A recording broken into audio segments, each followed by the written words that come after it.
Welcome to the Lead with Hope podcast, where we explore the power of hope in leadership and in life. Today, I'm thrilled to welcome Andrea Bittner, an educator, author, and speaker. With over 20 years' experience, Andrea is a leading voice in supporting English learners and connecting with their families. She is the author of Take Me Home and When Niagara Falls. Before we get started, I want to thank our legacy partner, Craig Williams, founder of Conversary.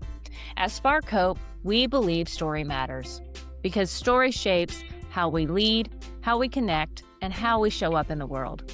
Conversary helps authors and leaders bring clarity to their story and confidence to their voice so that their brand truly reflects who they are.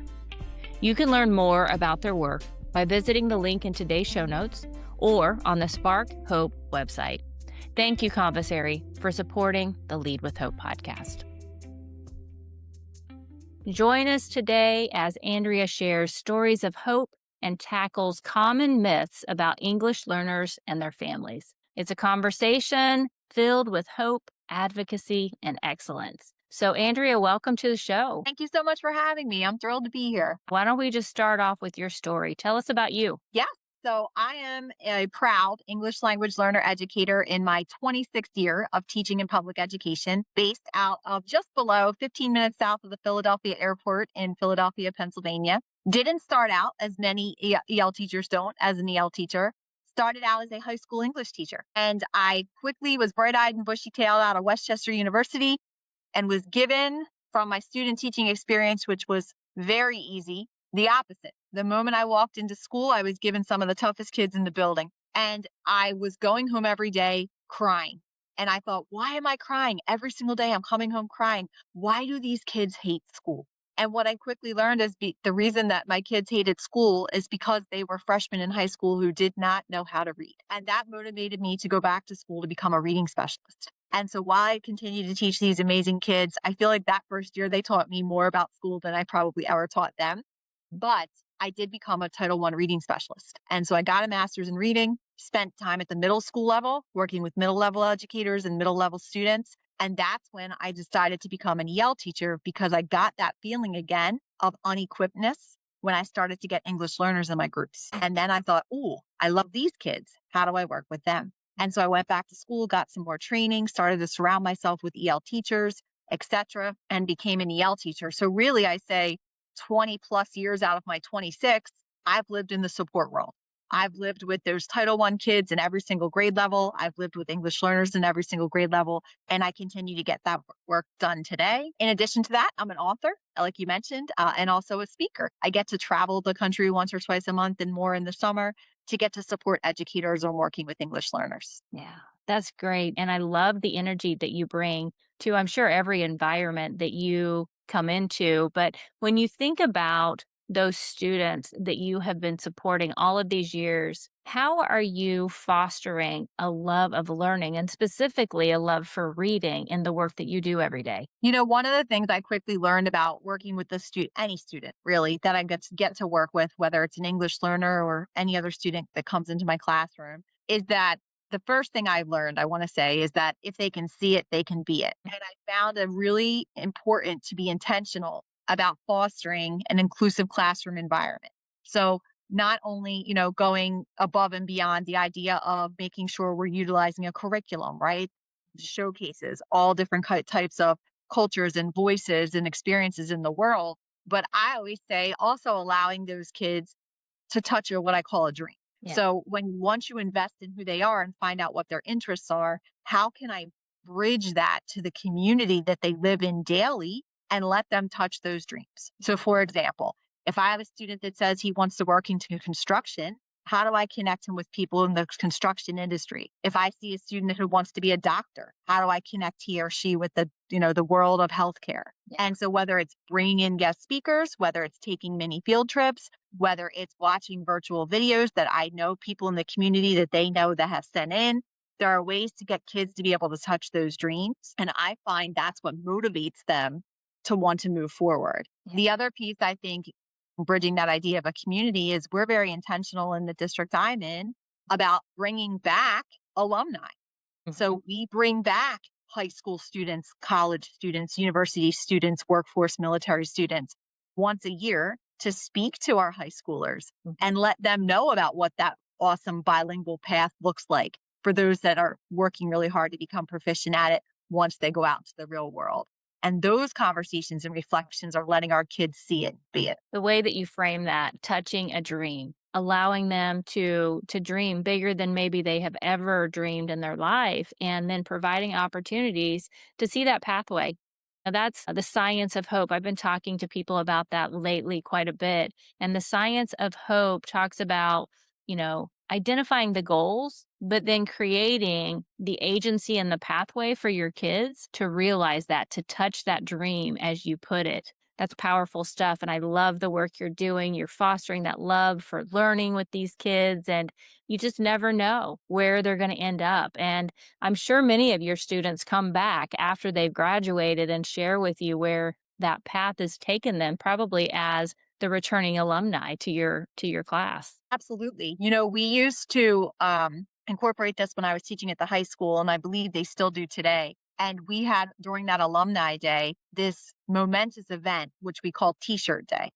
And our alumni would bring a t shirt to our current senior celebrating wherever it was they were headed next. And we didn't mind if it was university, college, workforce, military training, YouTuber, entrepreneur, right? Whatever it was, we were there to celebrate. You've completed this chapter of your life stream. Our alumni are here to celebrate this moment with you, bring you that shirt that states where you're headed next, and get to sign this classroom banner to say that you had completed it. Because what was in my classroom and is still in that classroom is a sign that says education is opportunity, education is freedom. What's your plan?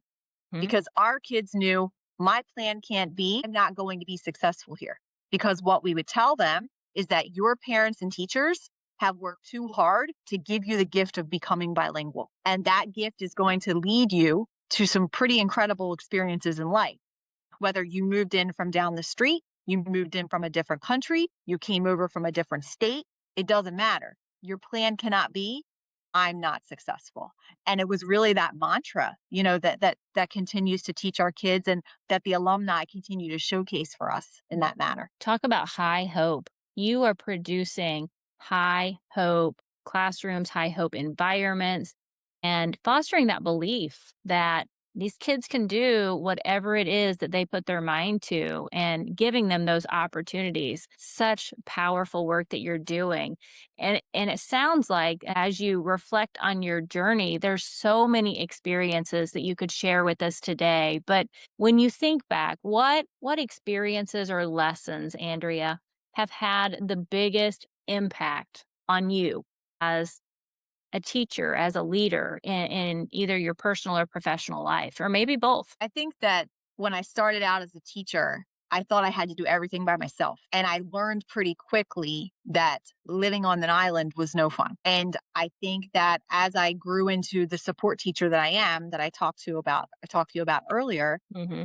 and I read a lot of work with John Gordon. And I remember reading books like The Energy Bus and The Power of a Positive Team. And my experiences at school and developing as a support teacher and reading, those books really started to teach me that it's always we before me. It's always that mentality, especially in the support world of we before me. And so, how can I surround myself with a circle of educators who I aspire to be like, who I can learn with, who I can grow with? I never want to be the smartest person in the room. I want to continue to learn from those that are before me. And I want to continue to be able to look back and support those that are behind me.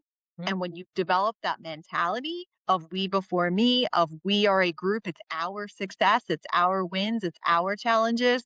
When I talk about, my English learners to our teachers, they are our students. I really find that there's a lot of power behind that. And so for me, I think that's been one of the things that I've learned the most. The power of mindset, the power of ownership. Now, that it's just an amazing frame that you just shared with us. We have leaders listening to this, we have teachers listening to this. What is one simple thing that they can do today, or maybe going back into their classroom tomorrow, to foster that positive mindset, that ownership that you talk about? Is there one simple, powerful strategy you would recommend? Yes, I think that one powerful strategy I could recommend is it's time to burst your own bubble. And what I mean by that is, as educators, it is very rare that we get out of our building, that we get off of our, what I call it, our block, with the one team we know that we get to experience school with. And if I were them, I would get really intentional about growing my craft by talking to other teachers. Now, there are lots of ways to do that.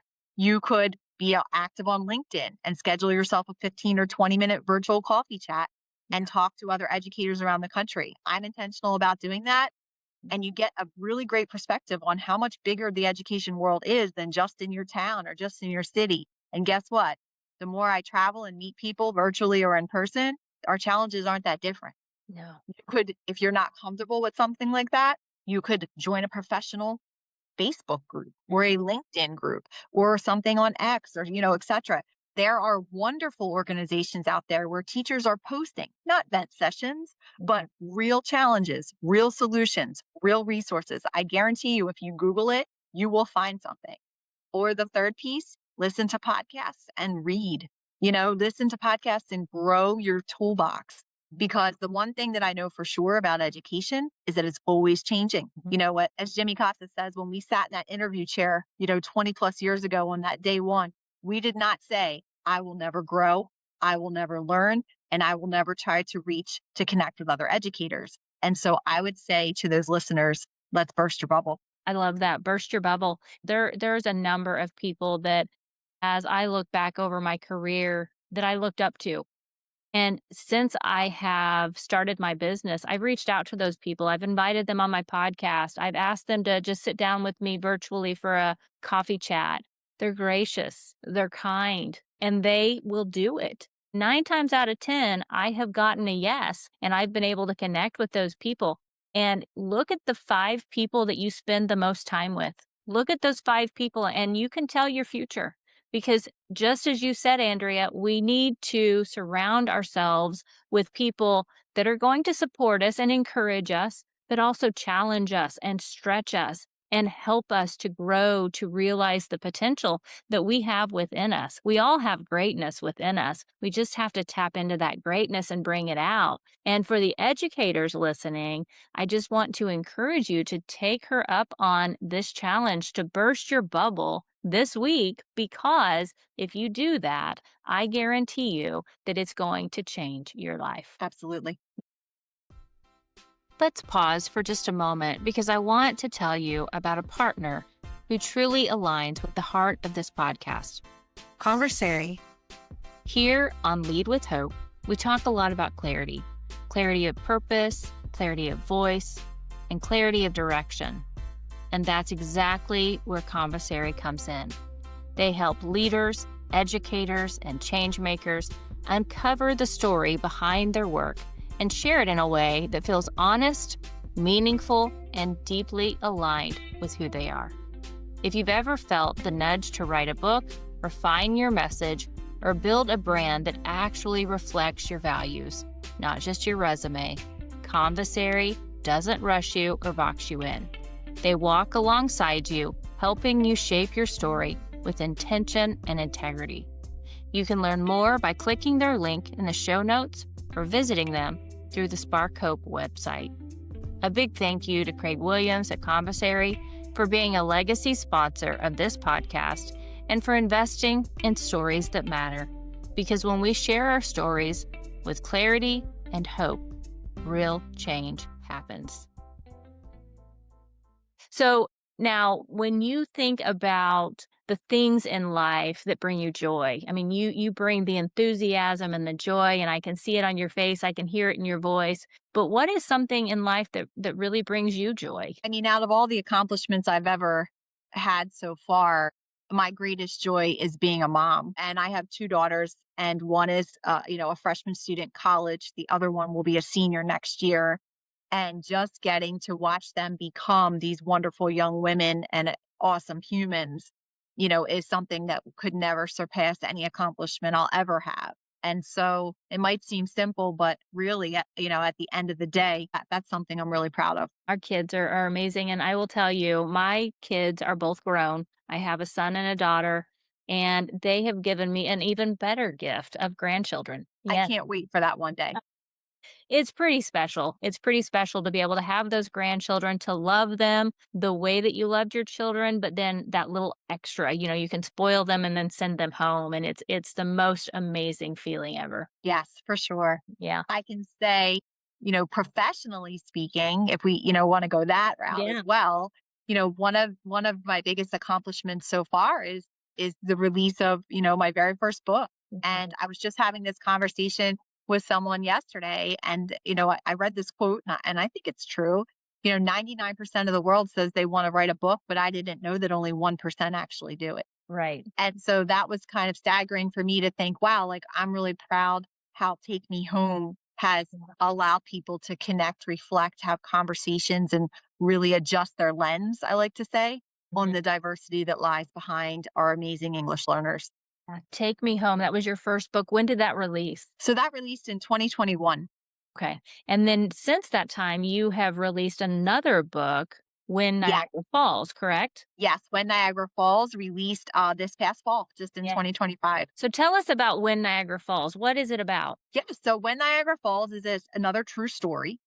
And it is a true story that was cultivated over probably about 2 years. And it's based on a young girl who I've worked with since second grade, who is now at the high school level, who comes from a really large family of siblings and has had a lot of challenges in life that I've seen herself, her siblings, and her family go through as she's developed from this, early learner, second grader, all the way up into a young high school woman. And over the years, I really watched from two ends, the student end and the teacher end as a support teacher, a lot of misunderstandings happening. And I saw an opportunity to tell a true story and share the perspective of a student, but also share the perspective of the teacher and teach people that often it's when you learn to ask for help that you show the most resilience. And so in this book, it's a little bit of a different format than Take Me Home. So in When Niagara Falls, we've got that true story. This character's name is Niagara, and we see how she has overcome and all of the layers to her life the teachers maybe have misunderstood, and her own misunderstanding of the supports her teacher was trying to give her along the way. But then in the middle, I put some poetry, and the poetry section has three central poems. One is called Being Tough is Not Enough. The second is called The Door to More. And the third is When Niagara Falls. And those poems are specific to be from the perspective of a teacher and the perspective of a student. Mm. And then finally, at the end, because I've worked with every grade level in my career and got to witness lots of things in classrooms, which I still do today, it was really important to me to write a gratitude letter for teachers. But I divided it into a letter to elementary teachers, a letter to middle school teachers, and a letter to high school teachers. And I put myself in their shoes and wrote as that teacher to each one of them. And as I went through that process over the 2 years, I would send those letters out to teachers who I have a ton of respect for and say, does this sound accurate? Does this sound like, and I was so happy because they all came back as, yes, yes, you nailed it. I connected with this, I connected with that. I understand, your perspectives, and it sounded just like me. And that's what I wanted. And so, really, When Niagara Falls is an opportunity for current educators, future educators, high school students, middle school students, and leaders to jump into the world of some of our most at risk students to help foster conversations about resilience within their own teams or within their own classrooms. And then to feel that gratitude impact that I know and get to witness every day that teachers have on kids and kids have on teachers. Educators chose the career of being a teacher to make a difference. That's why they got into it. But in the culture and the climate that we live in today, they're fielding a lot of negativity and a lot of attacks, and it's hard to just repel that. So I'm glad to hear you say that you wrote those letters expressing your gratitude. And, that's another challenge that I will extend to the listener today. If you haven't already done it, and hey, even if you have, send a letter to a teacher, send a text to a teacher, tell them why you're grateful for them, and be specific. Andrea, I am grateful for you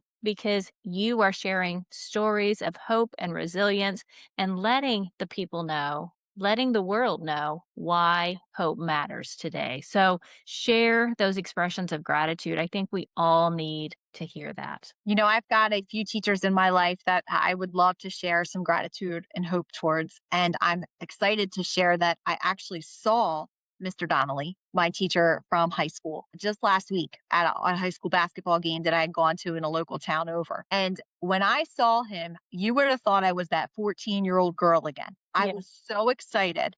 And we went over and I said, you were one of the best teachers I ever had. And I said, because I was in one of the toughest classes I had ever taken. And he gave me the confidence to know that I could do something hard. It was biology. And I am not a bio girl. And so I remember being in that class, and our class would skip gym to study for his exam on test day. That's how much he motivated us Yeah. to want to perform for him. Mhm. And so I said I thanked him for that. And I hope if he's listening right now or in the future, like I hope he knows, and I've shared this with him before, that he was a first year teacher when we had him, and he had engagement and he had enthusiasm and energy, and he pushed us to try really hard things that we didn't think we could do. Mhm. And now I know he's in 30 plus years of teaching, and I know he's probably coming towards the end of his career. But when our conversation was over, he looked at me and he said, "You're awesome." And I said, "No, you're awesome." And it was just a full circle moment to get to share that gratitude towards him. So, Mr. Donnelly, thank you so much. It's awesome. We all, as human beings, we want to know that we're appreciated, that we matter, that somebody values us. My teacher that I think of when you're sharing that story about Mr. Donnelly is Mr. Kingery. Mr. Kingery was my high school English teacher, and neither one of my parents went to college. Matter of fact, both of my parents dropped out of school. And they later started their own business and they were entrepreneurs. But Mr. Kingery fostered a love of learning. And more importantly, he fostered that love for words and for reading. I remember in high school English, we had to look up words and use those words in a sentence in our classes, in everyday practice. And I am so grateful for Mr. Kingery and for just that power of belief. He fostered a love of learning and that belief that I could go to college and that I could be more. And, I joke with my husband sometimes. I went to college and then I just kept going to college. I never stopped learning. But he fostered that love of learning and it's never stopped. It's never ended. I still love to learn. You never know where you're going to go when somebody fosters that belief in you. It's a very, very powerful thing. And it sounds like you're doing that each and every day with your students. So, as we are wrapping things up right now in this podcast, I'm curious, what is giving you hope in the world right now? I get to work with future teachers.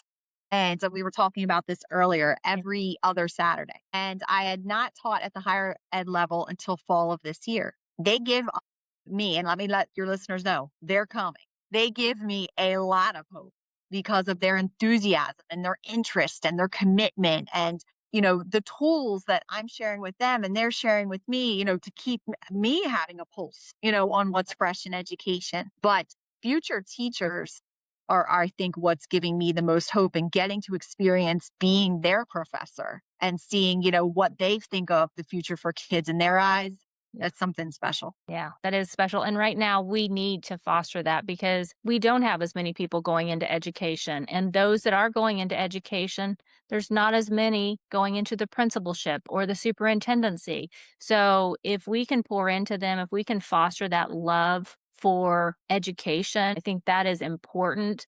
And it's what we're going to need in order to continue to infuse education with hope. Absolutely. I have a friend who lives very close to me, Principal L, and I had seen him speak once, and we keep in contact. But I remember him saying, "Don't pray for a lighter load, pray for a stronger back." And I really think that it is that collective educator Yeah. collaboration, the future educators that are coming, the community we get to be a part of every day. Mhm. For me, that's what gives us hope. That's the stronger back. When we talk about our careers, whether we're a teacher or a principal or a superintendent, there's always going to be negative. There's always going to be things that we don't love. And it doesn't matter what occupation you choose. but we need to be messengers of hope, and we need to share all of the great things that are happening in our schools, all of the positive programs and activities and learning that our teachers, our principals, everybody in the school, our students